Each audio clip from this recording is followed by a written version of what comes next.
computer. Okay, great.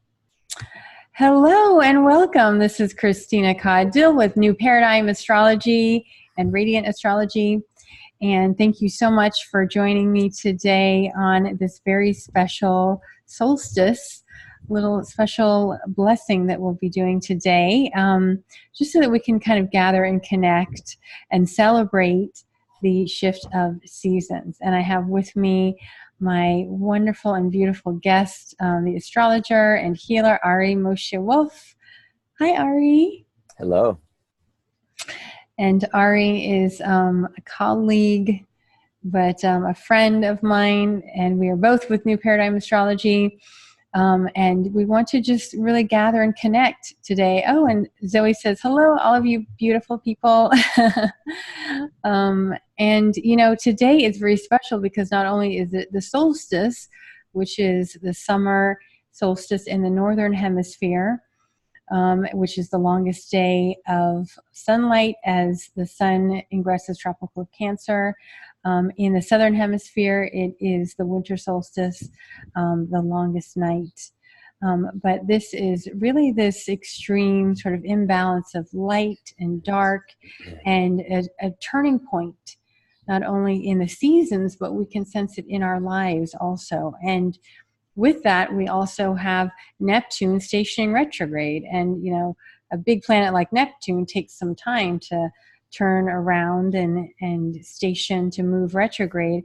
But today is sort of that stationary point. So normally with a summer solstice, we think celebration, debauchery, you know, going out in nature and like expressing all of our gratitude, which there is that as well. And we want to honor that gratitude to the sun. But there's also this calling, potentially, if you're feeling it, this calling inward, this calling into the ocean of compassion that lives in each of us and that connects us all through the beauty of Neptune. Neptune rules things like compassion. It is the ocean. It is the oneness of all.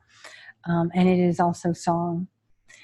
So as we begin, I've asked Ari Moshe if he would bless us with some of his beautiful music, which is very Neptunian.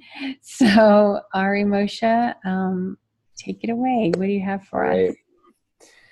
So, you know, seeing that we're now in the shadow of Mercury retrograde, and it's in Cancer, and Neptune's going retrograde right now. We just were entering Cancer today. It's a very watery moment.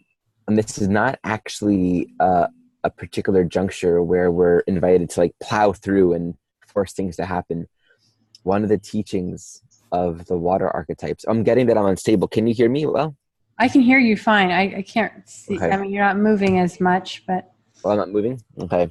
Let me check my, okay. Hopefully it'll work out. So this is a beautiful song for centering and opening, to really connect with the energy of this time. And it's also a prayer that allows us to acknowledge and know that our movement in life happens in our relationship and our receptivity to the flow of life in this moment. We're not against or pushing with anything. We're moving with life. So I invite you all to sing this along with me. This guy in here. La da dee da dee da di, la da dee da dee da di, la da dee da dee da di, la da dee da dee da di. As I relax and I allow, oh the way she opens up.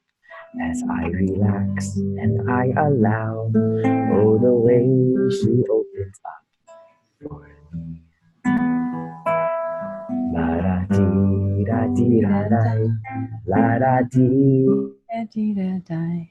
da dee da di, la da dee da dee da di, la da dee da dee da di. Oh, the seasons and the flow are inside me as I go. Oh, the seasons and the flow are inside me as I go my way. La da dee da dee da di, la da dee da dee da, la da dee da dee da di, la da dee da dee da. Oh, my breath, you are my guide as the river takes me home. Oh, my breath, you are my guide as the river takes me home to you now. La da dee da dee da di, la da dee da dee da, la da dee da dee da di, la da dee da dee da di, la da dee da dee da di, la da dee da dee da di, la da dee da dee da di, la da dee da dee da di.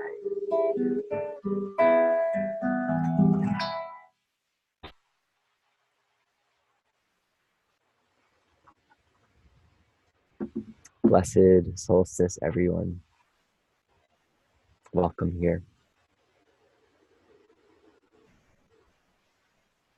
Oh, you're mute right now, Christina. Oh, can you hear me? There we go. Now I can, yeah. Okay, hold on. Can you hear me now?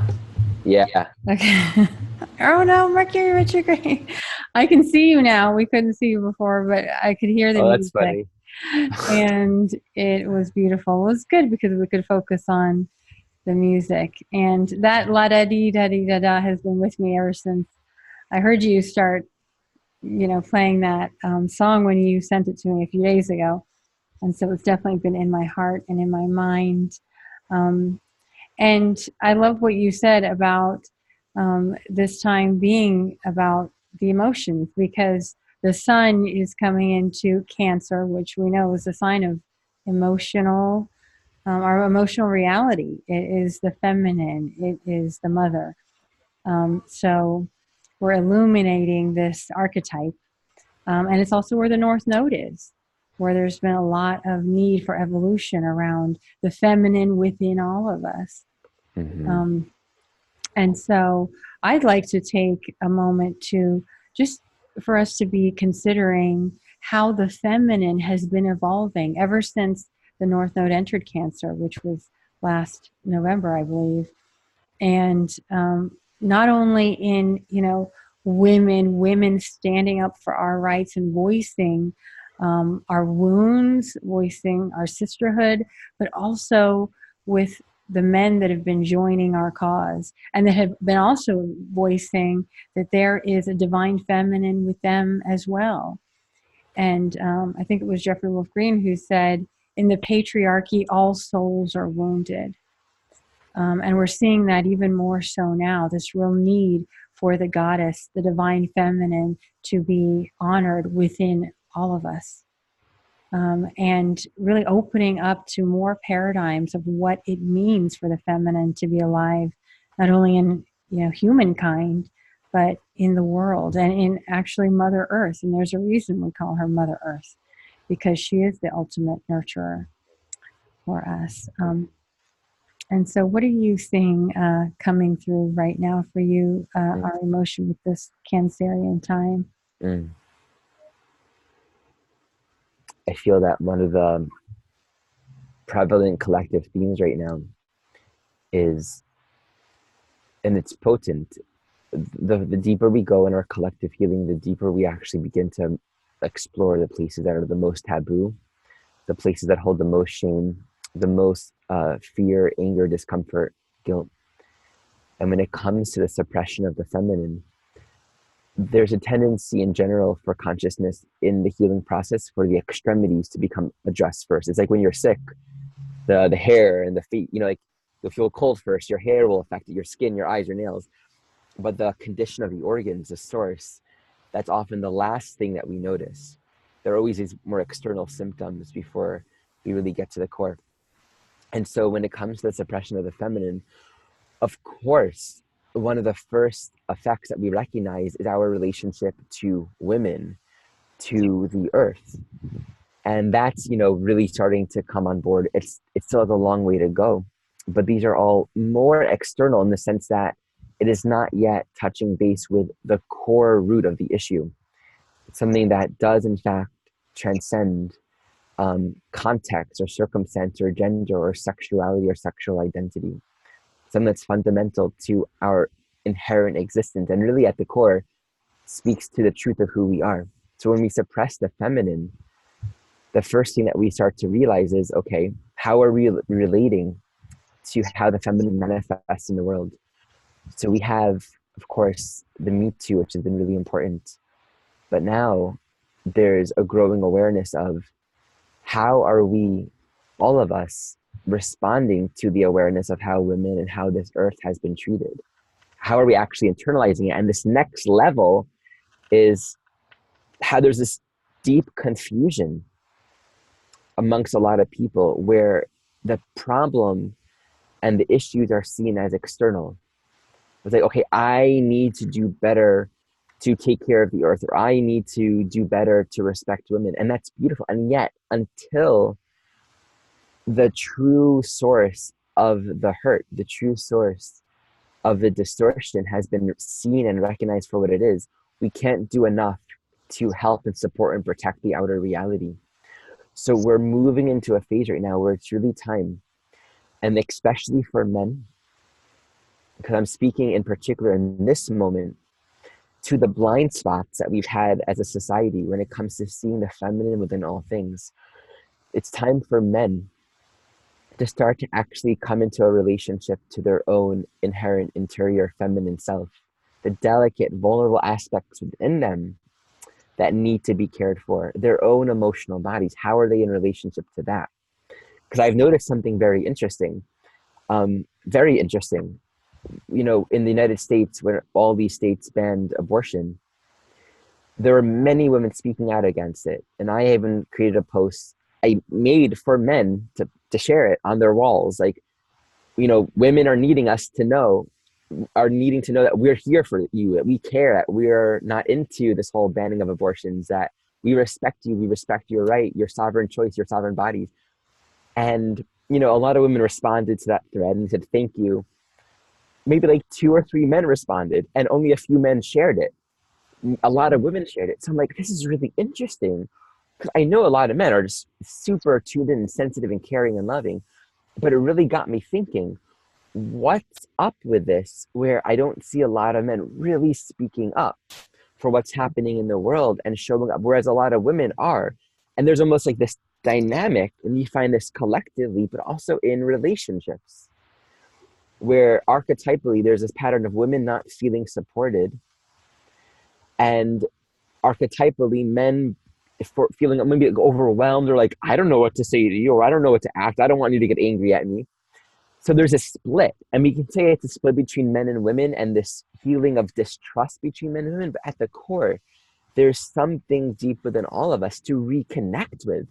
As I can speak to men and women, but for men, there's like, how are you feeling right now? Like, is there something for you to connect with? And you know, a lot of, for all the women that have said me too, there's a man that's been like, shit, I've done that. Men are holding so much shame and confusion about, how do I share that without being a bad person now? So men haven't really learned how to address what they've done and to actually feel the grief and the pain of that. And they're afraid to, because I don't want to ask more women to hold space for me. So there's confusion. How do I really allow myself to heal and to grieve? So men need to start showing up for men. This is the part of, you know, as a boy, I loved holding hands. As a boy, I loved cuddling. Then at a certain point, it stopped. Women kept on doing that, but men stopped doing that. And that to me isn't because of something inherent to the masculine identity. It's something about patriarchy and how we've been conditioned to deny ourselves a certain level of care and vulnerability and sensitivity that's needed for all human beings. So men starting to show up for one another, to embrace the confusion and the hurt and the distrust and the vulnerability that many, if not most men are experiencing and sharing. And I feel like that's just a starting point for men to actually be connecting with this within themselves. There's a greater spaciousness to stand up and to show up and to fight and to say what's right and to to be a voice in the world, because that is what's needed right now. So those are just some thoughts on what I see happening. With Cancer, Mercury going retrograde now, joining with the eclipses. We'll talk a lot about this, but that North Node in Cancer and Mercury is bringing a lot of conversation about the feminine right now. And I think we're in for a really interesting ride this summer. Oh, yeah. Oh, that's so beautiful. And oh, that breaks my heart to think of how men had to stop holding hands and cuddling at, a young, what was it, probably before you were 10 years old or something. Oh, yeah, absolutely. Yeah. And that level of sensitivity wasn't able to be nurtured. And there's a lot of talk about self-love, which is also an important part. And it's also, I think, a very Cancerian theme as well. And women are just now, it sounds like, learning to give it to themselves. And I hope that men can also understand the value of the self-love and the healing the inner child, and how this can really help us to heal individually before we can meet another and feel whole in that, rather than, again, having to fill these archetypal roles of man and woman, provider, nurturer, these limited roles that aren't a reflection of our whole being, aren't an entire reflection of it. Yes. And so you mentioned that this time, the feminine, these conversations, I mean, we're just opening up to it now. And over the next month, especially, hopefully we'll be getting some more insight and wisdom of what's needed. I think that's the important thing with Cancer, is it showing us what is really needed, what is needed for nurturance, what's needed for sustainability, to nourish us at the level of root and the level of soul. And so, when you were saying about how there's so much distrust between, women and men, I think for a long time we thought, okay, we only have to worry about either women, men, we got it, we're good, there's no confusion there. But now we realize that, there is distrust when we're kept so, that we can only relate in certain ways with one another. And for many years, I've been running women's eclipse circles, and they are a very healing experience, and it's a great time for women to come together in community. But there have been, especially with the last eclipse season, I was really getting it. It was coming through more and more loudly that we need to include all genders in our healing circles. That doesn't mean there's anything wrong with a women's circle or a men's circle or any other gender circle, but I felt this time was a time to expand that circle, because so many women, I know that we need men to be whole and to meet us in a space of wholeness, and to not be ashamed of our anima or our animus. And I think the coming together is what pierces through that isolation, which can begin to heal the shame. Yes. And we can see one another in our wholeness. Yeah, that's done in a way of respect. Real respect, because it's so hard to fall into defense and to shame and to blame. I really, there's a medicine circle that I know about where this one healer was leading these circles. At first, it was just women, and they built such a solid and beautiful foundation. And it's so important for women to have safe places where there's no pressure, nothing happening, nothing imposing upon them. I really support that.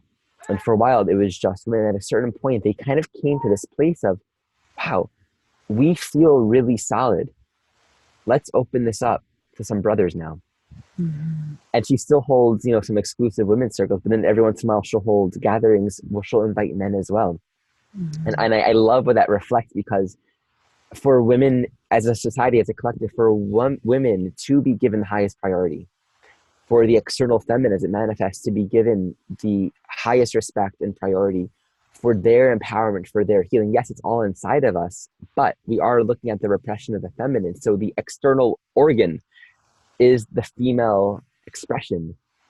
And so if we as a society are really focusing on women and children and the earth and the home space, the womb space, the body space, feeling safe, nurtured, supported, respected, cared for, Mhm. that's a starting point as a society. And it is nice to see that beginning to open up, where we can come together in a way where it's almost like by embracing the form, by embracing and addressing, like if your hands are cold, put gloves on.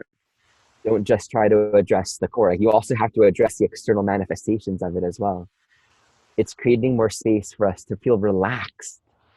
Like, okay, we're safe, we're relaxed. Let's actually begin to have these conversations and to heal together and to pray together and to sing together.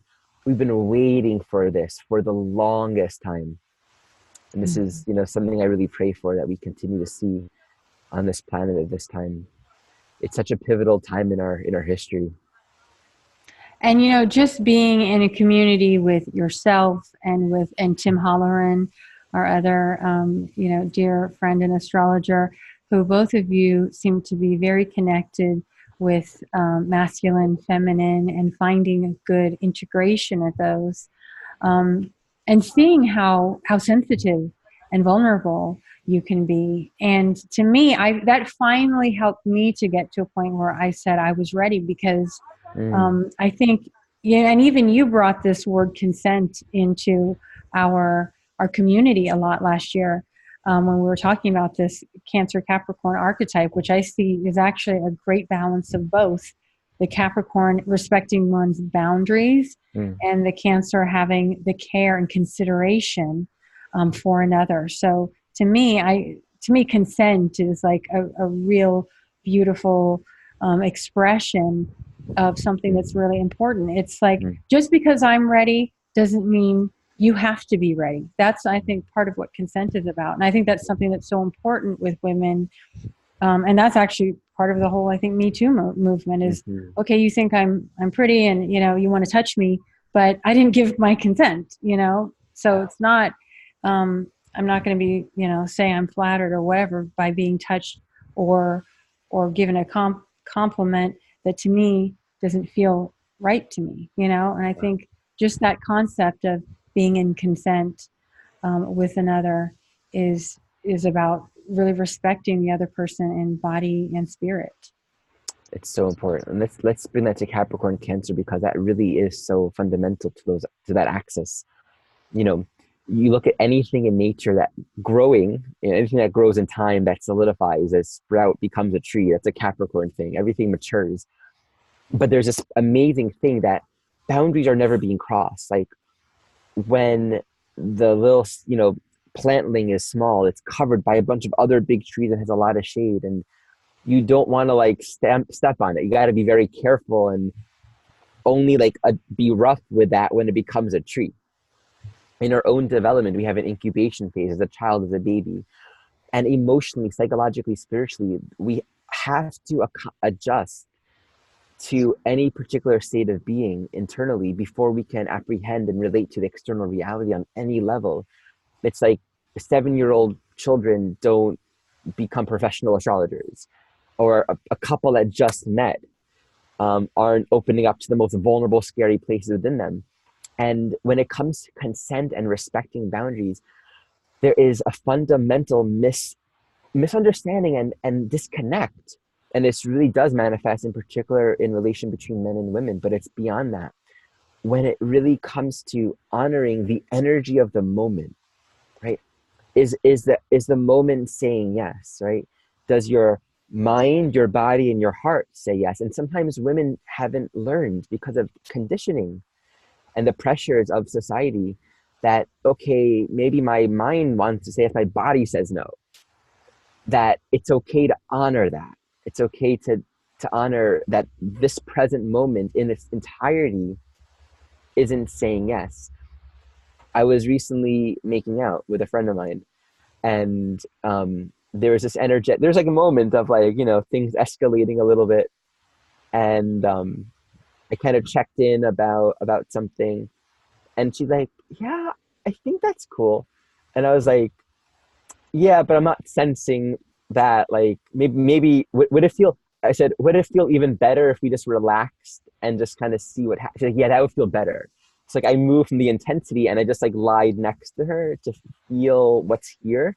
And it shifted the energy. It moved us in a completely different direction. And that right there, it's like to feel like, is there a really, is it yes an effortless opening of a flower in the sun? Is it happening on its own? Or is it like, yeah, I can do this? And in relationship to ourselves, right? How often do we do something like eating a food? And I mean, I do this all the time, so I'm humbly acknowledging this, but how we can violate our own bodies and the boundaries of the present moment by being like, I have an idea of something I want to do with myself, but it's not actually a yes. The body is not actually saying yes. And, you know, Mercury in Cancer, conversation, communication. There can be this empathic quality within Cancer, which is like, well, I don't want to disappoint you. I don't want you to feel unloved. So I'm going to share my mental energy with you. But do you feel energetically available? Mercury in Cancer says, know how to protect your mental space.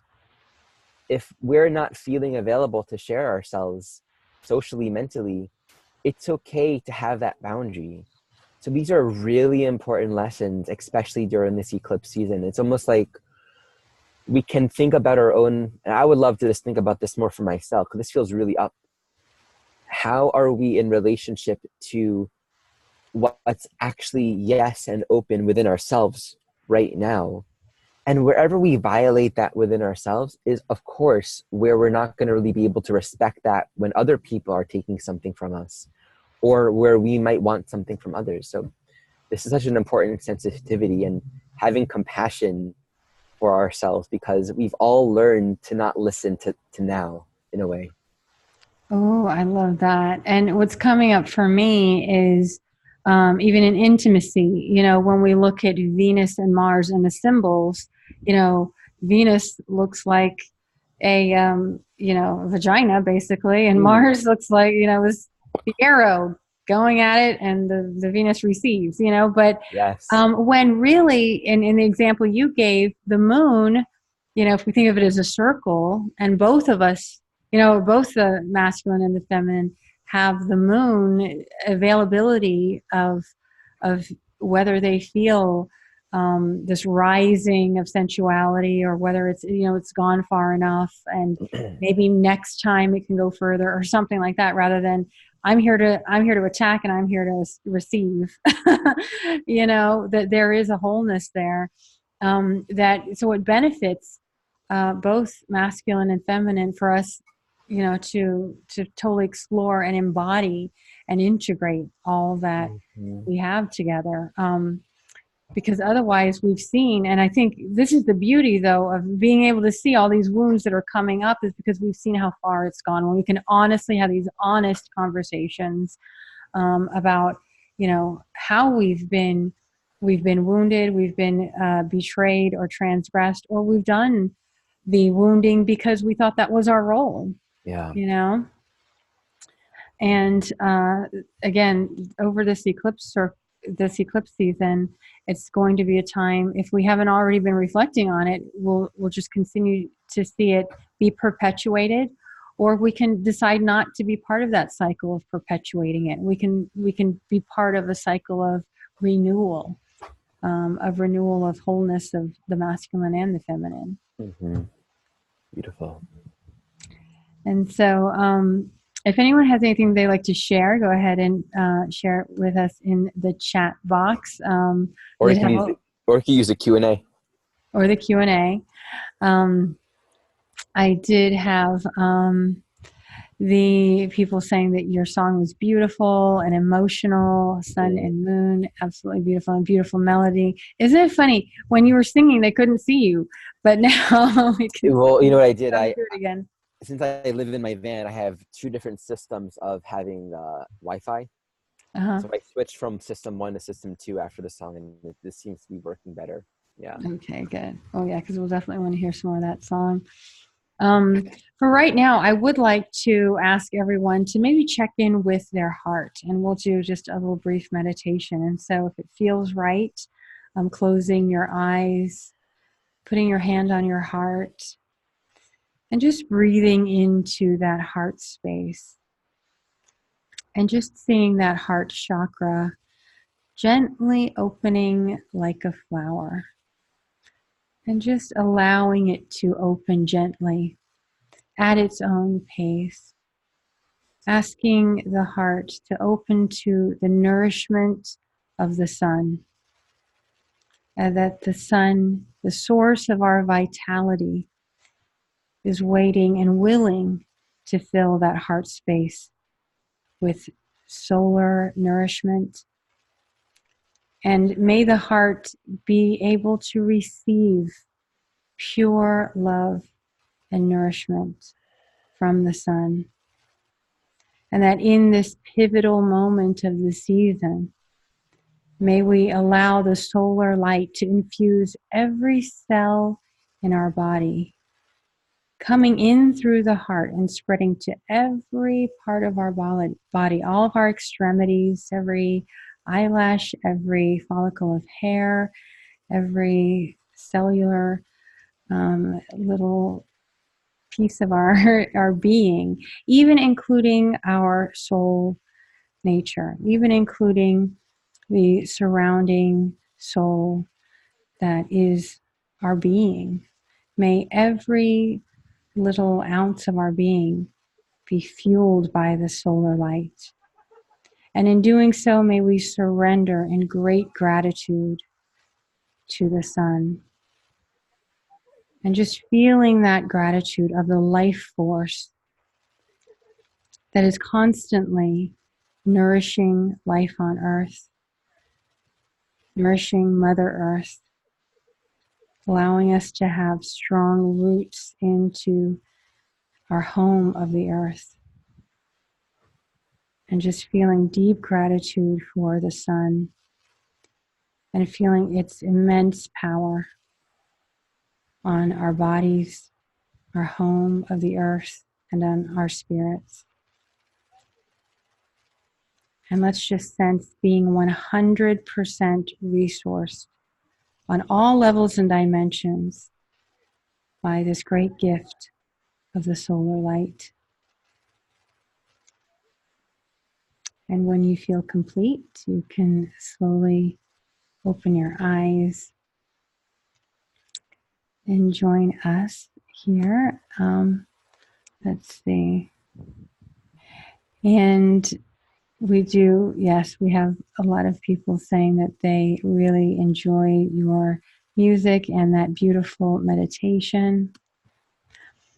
And I also just want to take a moment to just look at what's happening in the sky right now, because we said Neptune is stationing retrograde, and that is a big force for us in astrology, because Neptune is so much about our faith, for one thing.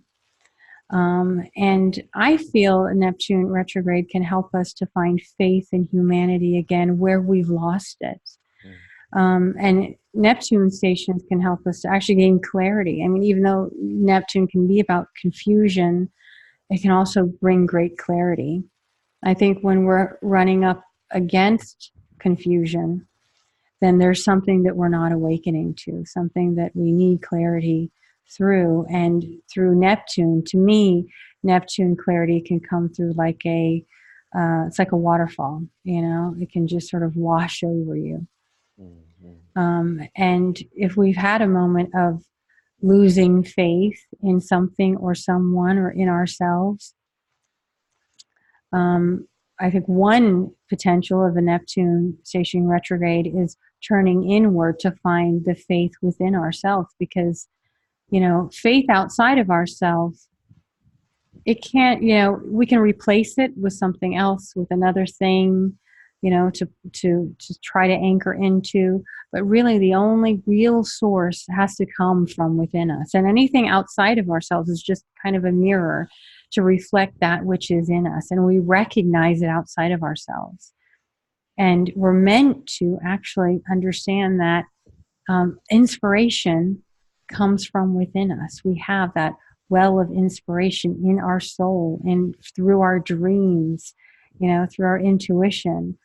And that is life-giving. And so I think this is the time to hopefully even this weekend to sort of sit with that and reflect on that. Because another beautiful configuration is Neptune and Jupiter are squaring, and they'll form a T-square with Venus, right? Our planet of pleasure and relatedness and connection. And so really finding our pleasure and finding what pleases us. And I would say, Neptune and Jupiter often have to do with escapism, and Venus with pleasure. And so that can be wonderful. It can, however, also lead us to escaping. But I think, as we know now, it is so important for us to stay conscious with what is really nourishing for our souls and for our collective needs, emotional needs. I'm just noticing. What do you say, Ari Moshe? This whole summer, it looks like Neptune will be trying. I'm not hearing you very well. I'm sorry. I wonder if How about right now? Oh, much better. Yeah. A little bit better. Yeah. It looks like this whole summer, Neptune will be trying to the North Node. Mm-hmm. So we're at today's the day. Today's the transition point. It's undeniable. And I just want to give like an energetic read of like what this is. None of us knows what the summer's going to be like. It all feels kind of mysterious and ambiguous. There's been a lot of intuitions, dreams, senses, and we're feeling something. And riding on this notion of faith that Christina's speaking about, this is a time to have faith. And this faith ultimately is in ourself. It's inside. And Neptune teaches this idea of the unconditioned. So we can have faith in something that's conditional, which won't work because it's conditional. So it'll go away at a certain point. But to have faith in what's not conditional, in what doesn't come and go, and what's unconditioned means I don't need to see what's happening. I don't even need to know or understand what's happening to have faith in the plan, to have faith in the greater goodness. And it's our faith. Now, consider this. Venus can be its own form of escaping through pleasure. And Venus in Gemini there are lots of distractions. Like, there are endless possibilities of things you can direct your mental energies for. And life is kind of like this magical empty template. And if you look towards any idea, it'll pop out and be like, yeah, here, I exist. Then you think of something else, and it's like, oh, I exist too. And the mind, in virtue of creating any kind of thought or focus, will notice its reality. And I was actually thinking of this recently, and this feels really relevant to this transit. You're on this journey to meet the great teacher, and you're going to learn something really important, and only this teacher can give it to you. And on the journey there, you fly to this foreign country, you hire a driver to take you to the foot of the mountain, and at the foot of the mountain are all these really good foods that you've never seen before because you're in a different country. And besides for the foods, there are, these different practitioners and massage therapists and dances. And like, you could tell yourself like, well, this is God too. This is a spiritual experience. This is meaningful. Like, I don't need to go up the mountain, which is true because it's right here. Like, everything is it. I don't need to continue on my journey because this is great. But this can be a subtle way of unconsciously distracting yourself from this path that you don't have to rationally understand it, but you have to keep on going. And the sensory experiences and the Jupiter, here's another possibility, the escapism of Neptune and the opportunism of Jupiter. It can actually distract us from a very silent inner knowing. And it might not be climbing a mountain to this great teacher, but your deepest dreams in life, and you know what they are. In fact, you might know what they are so much that you don't even know what they are, because I found for myself the things that were so real for me as a child, like the most innocent dreams that were just inherent to who I am as a child, those are the things that I seem to have forgotten the most. And I'm remembering them now, and I'm returning to them. And as I return to them, it's like, oh, that's always been me. Like, I've always been a cuddly, warm, caring, compassionate, music singing, loving person. And that's who I want to be. I'm putting music first. I'm finishing my album. That's one example of my own life. So think about, beyond all the distractions or the possibilities and the experiences, what is the core? What are you really here to nurture and grow? And then the second piece, because it is Gemini, because it's so mutable, let go of figuring out how to get there. Because the path up the mountain isn't always linear. And so it might be, try this food, check out these different experiences, having a relationship to this summer, to this life right now, where we're not seeking to fill the void with more substance, but we're connecting to what we care most about and then allowing life to kind of do it for us. It means we may not know where we're going to go next. There might be relationships, encounters, experiences that are very surprising and unexpected for us. Consider as well that Jupiter is in conjunct to that Cancer North Node. The in conjunct between, that's 150 degrees, between Cancer and Sagittarius is Cancer's the womb, we're nurturing, we're coming home. And Jupiter is a pilgrimage. It's a journey of expansion and growth. They seem incompatible because Jupiter is moving out, Cancer is internalizing and taking inside.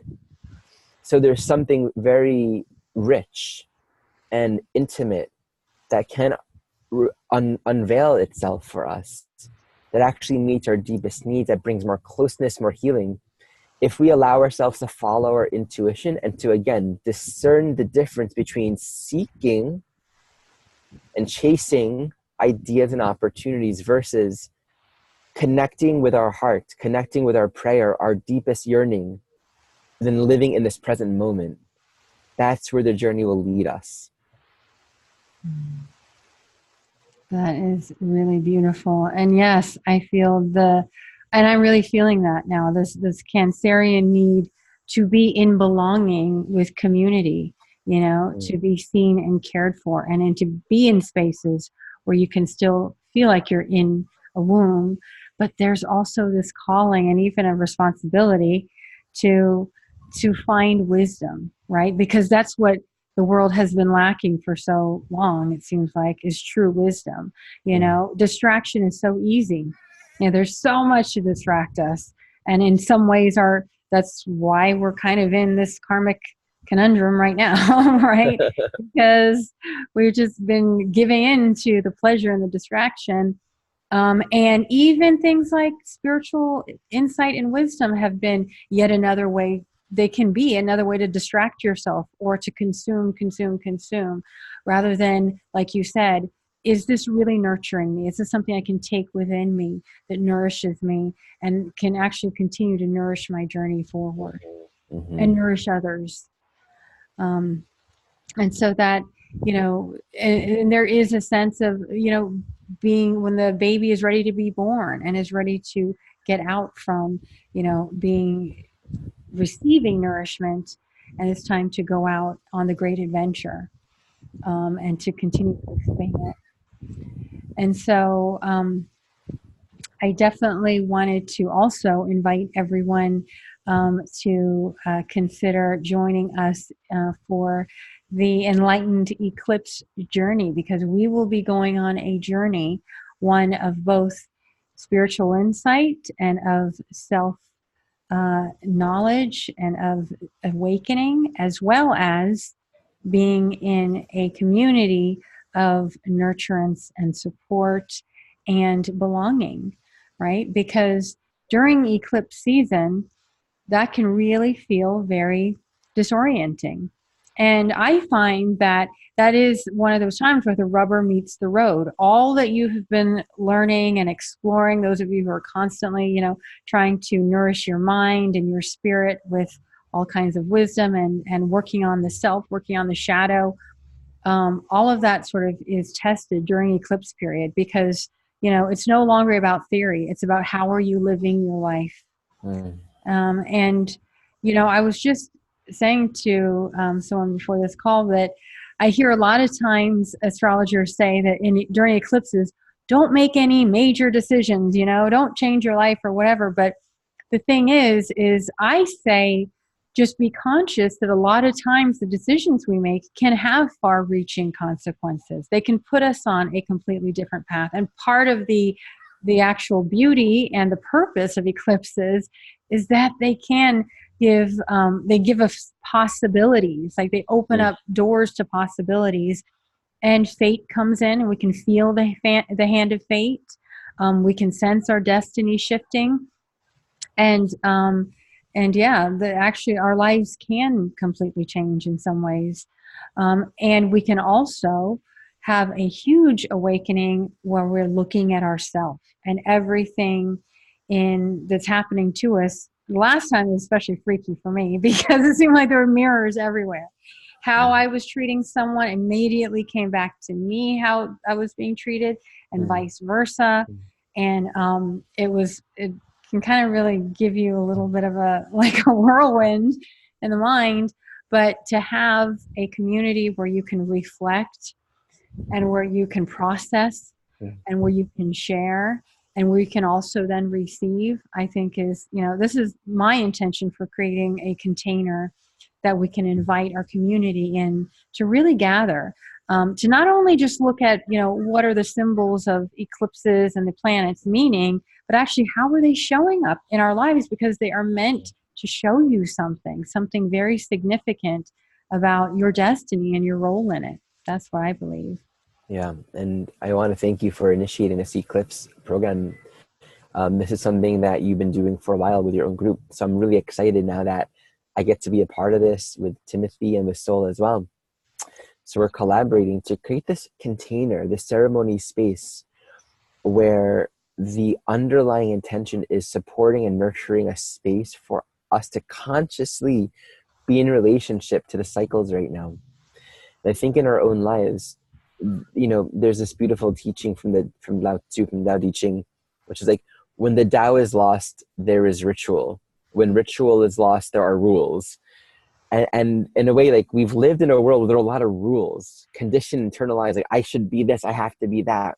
And so doing rituals, like, a step away from that. Like, rituals are a way of us being in conscious relationship to remember the sacred within our own lives. And then eventually we can drop the rituals as well and just live and experience it. But creating a space to consciously commune with the times is incredibly healing. And one of the themes that really emphasizes itself in this particular eclipse season that we'll be focusing on is the balance of the yin and the yang. These primal forces within creation, within all of us, this dance of the inner and the outer. And this duality that we live in, we're always manifesting something on the outside. And the big mystery, the big haha cosmic punchline that we don't always realize is how the outer reality is inside of us.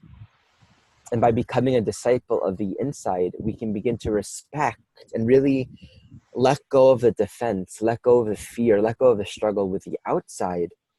If we can really understand how these primal forces that come and go in our lives are reflecting the entire universe inside of us.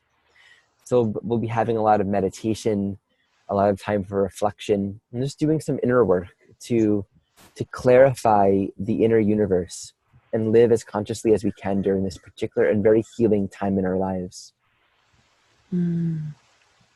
Yes, and the doing the meditations, every week the students will get an audio. They'll get two audios. They'll get an audio lesson, and they'll get an audio meditation, a guided meditation from each of the teachers. I have also done in the past a sangha, a meditation sangha. So on Sundays we meet at a certain time in a spiritual temple, right? There's no phone call, there's no physical meeting, but we all drop into meditation at the same time. And that can be incredibly powerful. I always really feel and receive so much incredible energy during that time. And so it's really a journey of your own self-awareness within community. Because during eclipse times, the real value is observing the self. Actually, the Buddhists call the eclipses days of observation. And it's very important that you observe the self. They actually, Tibetan Buddhists, I believe it is, they work every day of the week except on eclipses. And on these eclipses, their work is to observe the self in meditation, in deep reflection. And that's where this whole concept of the eclipse program is born, is even though we are in community to sort of share the experience, we are naturally drawn inward. And I even noticed it out there, people that don't know what's going on with eclipses, they're just disconnected from the outside world for some reason. And it's because there's richness being brought up. It's when the unconscious comes up to conscious awareness. And that can be scary at times. That can be confusing. We might not know what to do with it until we are in a space of receptivity. And as Ari Moshe has been saying, if we relax into it, without any judgment or shame of what's coming up, that actually most of the time it's something that needs to be resolved within us, something that needs releasing, an acknowledgement before we can actually release, and then choose how we're going to be and how we're going to move in the world after that. And then with the lunar eclipse, the moon often symbolizes our attachments, our emotional attachments, and our attachments to the past. And when it's eclipsed, suddenly we're free of these conditionings, of these identities and these ego constructs, and it's just this very sort of, temporary time potentially, but that's the time where then we can choose differently, where we can feel that we are different, where we can have a different storyline, a different narrative of our past, which can also affect the narratives that we live into in our future. Beautiful. And just to speak about the two, big eclipses happening here, we got the first one, the solar eclipse, happening at about 11 degrees Cancer on the North Node. So that one really is this sort of like this illumination, this emphasis towards the integration of the feminine, the yin within our own lives. And there's almost like a big glaring light of clarity that can emerge and make itself available for us during this first eclipse. That's, the very beginning of July. We also have, just after that, the lunar eclipse. And that's, it's like to think about these eclipse seasons in pairs and understand the themes that are emerging here. This eclipse is happening on Pluto, on the South Node with Saturn. So there is just, jamming on what you were just saying, Christina, letting go of these old identity structures, the ego attachments. This is also a purging of memories, of agreements we've made, contracts we formed. And I can't stress enough how collectively at this time, not just this summer, but this year and next year with South Node, Saturn, Pluto, and Capricorn, but this eclipse season with the nodes right there as well, there is a purging of a lot of karma. And it's important to understand that the things that we're experiencing right now and the circumstances and, Moon, Capricorn, Cancer, family, relationship, our work in the world, what we're doing is very cardinal life directive type of dynamics. We may not understand our karma. We might not always understand the seeds of the past that are fruiting right now. And the more I do this work and the more I cultivate my own practice in life, the more I appreciate this profound brilliance in the intelligence of life to navigate and orchestrate circumstances that are karmically relevant and fine-tuned to our specific soul reality and the interweaving of one and another, of one to another. How different streams come together in our life to provide the most efficient, direct, and quickest way to see, meet, feel, integrate, and resolve the past. And it's good to remember too that life isn't linear. So what we're experiencing now is like on a spiral. It archetypally resonates with a phase from a different time in the history and something that will happen in the future. There are energetics that reoccur time and time and time again. So this particular juncture carries a really strong, it's almost like roots from the past that are so conditioned within our own consciousness that we may not even realize have been planted. They might be coming up now. And so to live this time with as much health, compassion, patience, but to seek wisdom, to really seek to know ourselves. And I love what you're saying about observing. And because this is a great time, one of the things of Capricorn is self-reflection. If you are self-reflective with Capricorn, then you can live a very clear and healthy and embodied life and really seek to know yourself. Otherwise, we just have our conditioning. And conditioning is very dependable for being what it is, but it's not useful for growth necessarily. And also, sometimes these, conditionings, served us well in the past, when we were children, or when we maybe had to defend ourselves, or, or in traumatic situations.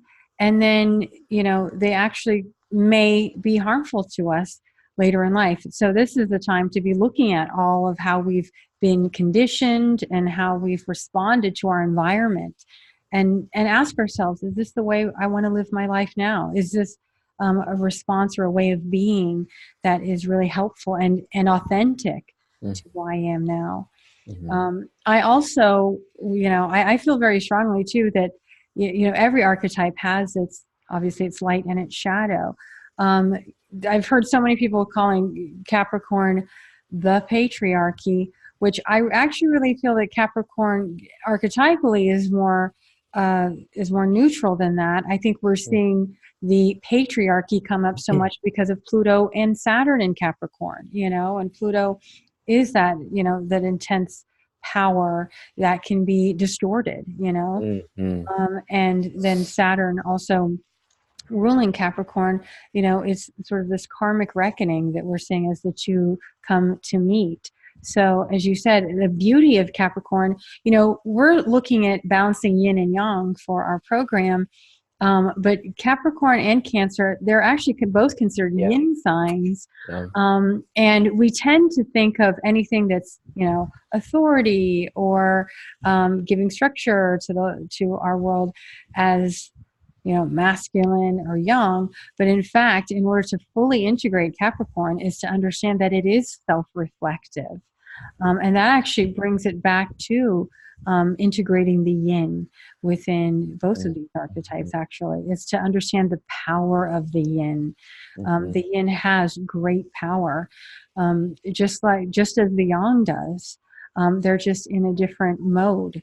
And we need to actually see them not as one weak and one strong, or one distorting power and the other being more of a pure example of it, but that they both have their meaning, and we can find them within us because they are operating within us all the time. Absolutely. Beautiful. Well, thank you so much, Ari Moshe, for this beautiful discussion. And I feel so blessed always to be in your presence and to share this very special moment with you. Is there anything you want to say before we close with a song? Hopefully you'll have a song with us. Do you want to tell us a little bit about what to expect? Because you are doing the first module, I don't like to call it module, but the first gathering of our eclipse program. You'll be hosting the opening ceremony right on the solar eclipse in Cancer. And you want to give us a little idea of what to expect for that? Absolutely. For the first lesson, it's not a lesson, it's a transmission, actually. I will be singing, and I'll be offering a voice of prayer and directive for what's fundamentally true about who we are. So the first audio that I will be sharing will be pointing to the inherent wholeness and balance of our own being, and offering permission to step aside from the identity constructs that we think are so solid, are so real, that we'll never see beyond them. But to really see that just beyond them is something deeply rooted, deeply stable, something that cannot be shaken, that cannot be untouched. I'll be sharing some stories offering some heart wisdom. And in particular, I'm going to also address the specific nodal point of this summer in the astrology. So we can have an overview, a very general sense, but actually I'll go specifically into the window of each eclipse. What's actually happening? What are the planetary energies? Mars, Mercury, its retrograde journey, Saturn, with Pluto, Sun and Moon.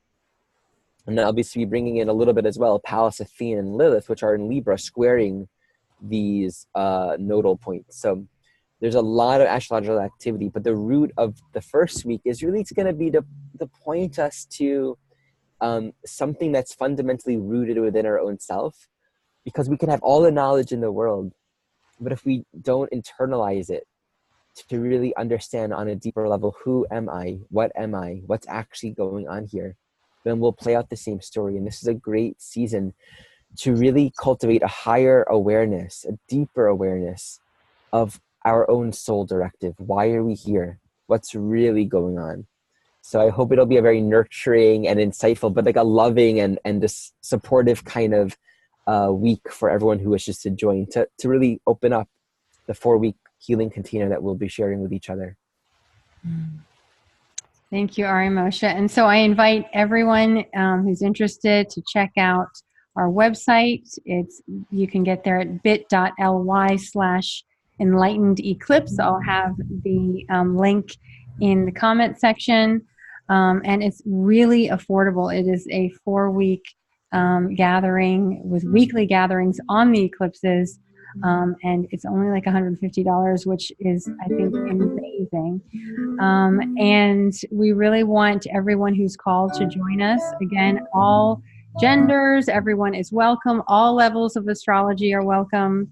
And so I hope you'll consider joining us to be in community with us through our healing gatherings. And Ari Moshe will share his song as we float away. Bye. Should I share the same song? Or different one? Yeah, it feels good to you. Whatever Okay. you feel. Well, there's another one. Okay. The river takes you to the ocean. So let go and trust your emotion. For true love is holding you closely. In truth, you are love, you are holy. In truth, you are love, you are holy. The river takes you to the ocean. So let go and trust your emotion. For true love is holding you closely. In truth, you are love, you are holy. In truth, you are love, you are holy. Nay, nay, nay, nay, nay, nay, nay, nay, nay. Nay, nay, nay, nay, nay, nay, nay, nay. Nay, nay, nay, nay, nay, nay. Nay, nay, nay, nay, nay, nay, nay. Da nay, na na na na nay, na na na nay, nay. Da da nay, da da da da nay, na na na na nay. Whoa, whoa, whoa, whoa, whoa, whoa, whoa.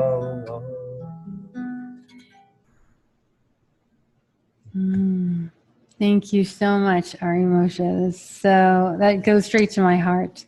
I absolutely love your music, and I just love your beautiful big eyes and your big smile. It's so healing for my heart. Thank you. Thank you. Good to be with you all. Thank you. And I so look forward to joining with you in the Enlightened Eclipse program. I hope you all will check out this beautiful offering and enjoy this beautiful summer solstice or winter solstice for those of you down under. And we look forward to seeing you next time. Bye.